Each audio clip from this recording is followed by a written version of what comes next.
There was a marking event this week. Not a racing event, neither joyous nor sad, simply moving. A skipper lugging his past as he crosses the Cape Horn. There it is, the Cape Horn. This is a moment, a real moment for me. We have the feeling Jean's been thinking this up, as if impatience quarreled with apprehension. The nearer we were getting, the more he spoke about it. Exceptional colors. At the break of day. And we're 2.5 days before the Cape Horn. I hope this will be the last depression of the south. 730 miles from the Cape. So 2 days from now, we turn left. Now we have 35 knots. We had a 40 knot swat a little while ago. I don't know if you can really see what's going on. This is what rough looks like. We're January 6th on board SynerCiel. For you, this date may not mean anything in particular.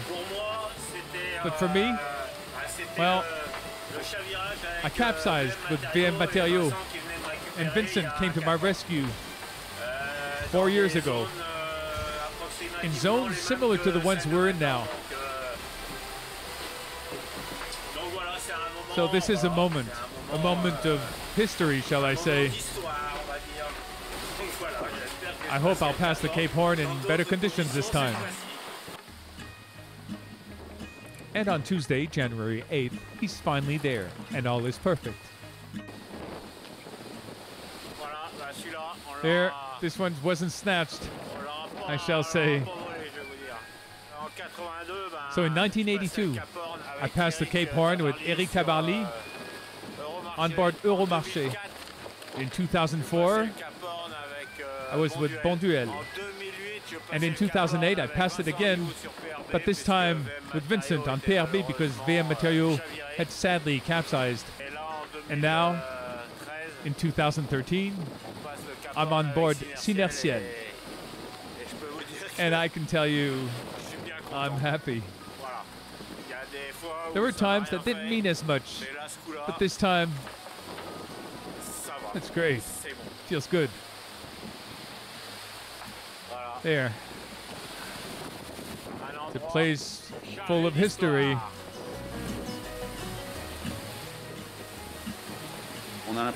You get the feeling when passing the Cape Horn, as Jean was saying earlier, that it's all over. In fact, it's far from it. The Atlantic is huge. It's long. It's a wave across. I can tell you the conditions we've had since passing the Cape Horn aren't easy. Last videos I sent was fun, sun, and very little wind. I was under the impression some thought it was over. So, change of scenery. Today, 45 knots, 20 feet high waves, and it's crashing in from all sides. Impressive, wouldn't you say?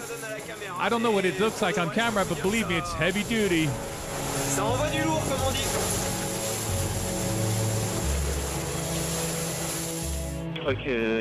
I've very rarely been through such days at sea. For the trio in the lead, conditions are harsh in this beginning of the Atlantic's ascent. But the one who suffered the most is Jean-Pierre Dick. As he's about to catch up on the two leading, his furling stay breaks. He comes close to dismasting and has to give up a good number of miles. At this very moment, the race has taken on a new strategical dimension. François Gabard and Armel Cléac'h, always very near to each other, make different choices. François heads east, Armel more in the center of the waters. Yes, I chose this. Why? Well, because I think the situation's complex, and I didn't wish to take position on one side or on another and block myself on the strategy. Being more in the center of the course, well, this gives me more choices. Next, we'll see. We see Armel has chosen not to choose. It's François Gabard who's widening the gap, a gap between the two men we hadn't seen in weeks, 100 miles at this time of the race. We also see this maestria is highly considered by the whole sailing world. We see he's got all the schemes of what's already happened. He's very lucid about all. About the importance of the gap he's making with Armel that's never been so wide. He knows he's in a good position, being more at east, that the gap will keep widening. He's in a strong position, in a spiral where everything works better and better. The more he goes, the more confidence he'll gain. Far from strategic mental tactic considerations on the race's lead, there are all the others still in the Pacific Ocean that's not so peaceful as we already knew. If you wanted more proof, here's some. We're speeding! 23 knots! 24!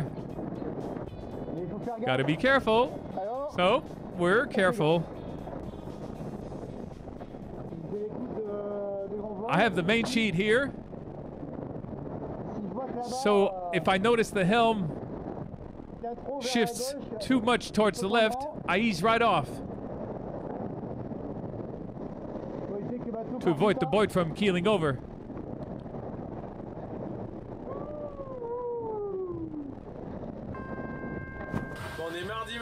Today's Tuesday morning, and I think I'm going to have to go out, that there are bad news awaiting me. The halyard must have busted, and the reacher is behind us. This is real bad news, because it's the best sail for the Great South.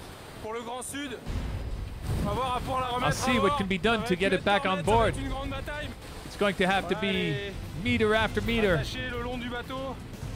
It's tied up along the boat with rope bands. It's hard to fish out such a sail. Half of the sail is on the boat. I'm going at it by the front. The halyard was split somewhere up there. I've been up since 2.5 hours. Situation is under control. I took 3 reefs on the mainsail, and forward I used the stay sail so we can sail on. So you understand why the Cape Horn is so joyful from the perspective of a more peaceful navigation, even if sometimes it's more a wish than the immediate reality. It's the only way to see the Cape Horn. The spots on the left of the radar we see here. They're really very close. I can tell you that this brings a sort of extraordinary warmth to be accompanied by such gods of the sea. This week, 6 have passed the famous Cape. Hello, everyone. I'm at the Cape Horn, and it feels good.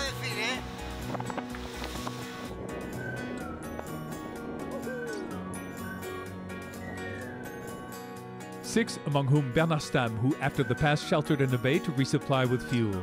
Help that ends the argument about his disqualification and puts him out of the race. But for the Swiss to do that, there must have been no other way. Once off again, he tells us about the last 5 days without any power. 5 long days, it seems. Sailing was becoming risky. So I tried navigating after having turned off all my equipment. And then I slept. For how long? I don't know. During the 5 days? 6, 7 hours maybe? We'll end with the Cape Horn tales. But there's one thing though. Passing it is like a renaissance, the end of a liquid desert coming back to life. I don't tire from it. Here. Look at this little bird. It's excellent. Here are the States Islands with snow on the top. Isn't that something? Isn't that beautiful? Aren't we well set here? In the videos they send, the skippers are all enthusiastic. The smell of earth, fauna, all evokes ecstasy. Isn't that right, Mr. Cléac'h, who's off the Falkland Islands? Welcome into the Atlantic. Weather's good, and it's really nice here. Look, birds heaping up. They're taking off. It's magnificent. Magnificent. It's gorgeous. See how exceptional this is? Oh, it's beautiful. There are seals in the water. Look, there are lots of seals in the water. Oh, that one I find particularly pretty. I'm going to try to zoom in.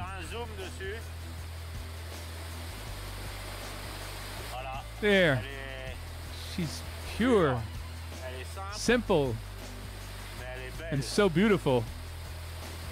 Isn't that right, girls? Pure, simple, beautiful.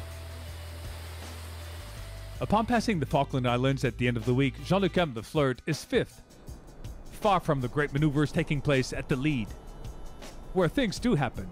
Already, Jean-Pierre Dick has given up his third place to Alex Thomson's benefit, who choose the all-west option, picking up the best of wins, but for how long? Here is a nice progression for Alex, who's passed behind the depression and is running downwind. So far, it's a great option, which gets the game going again. I love fighting, as is required here. True position, me versus Verback, in a day or so. But, the routing, if you run the route from his position and my position, it's quite generous to me, I think. The models don't really take into account me having to cross this area of not a lot of wind. The things I'm doing 15 knots right now when actually I'm doing 0. In the lead, François Gabard maneuvered sooner than Armel, 7 hours exactly, and he's widening the gap.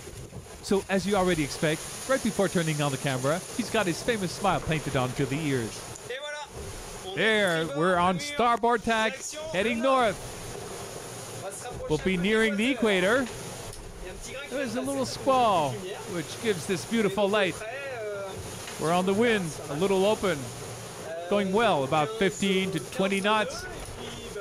We're heading almost full north. It's quite good. We're in the right direction. All right, we'll talk later. Ciao. Friday noon, François is almost 160 miles ahead of Armel le Cléac'h. Not much to a Vendée Globe scale, but it's starting to count for their duel. A duel that's far from ending. Must we remind you that Armel's nickname is Jacal? Jacal is known to be persistent. We don't give in on anything for a start. Les Sables d'Olonne, we'll get to. But there's quite a way still, so nothing's set yet. Ciao, ciao.